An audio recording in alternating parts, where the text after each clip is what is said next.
Hello friends, आज पवित्र स्नान पूर्णिमार समस्त को अनेक अनेक शुभेच्छा और शुभकामना।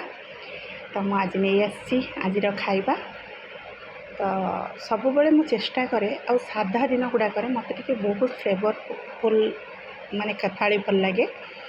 आईंस आप कि भी नॉनवेज सहित सालाड पापड़ हेल्ले चलो, किंतु आउ पर्सनाली मत गरम खाइबा बहुत पसंद, किंतु अनफर्चुनेटली खाई होनी कारण सका रोषे करा पड़ी हजबैंड को टिफिन दवापाई कि। तो आज जेहेतु स्नान पूर्णिमा पुणी सब साधारे बनी, तो एवं मोर 4 दिन है प्राय साधा सब चलती।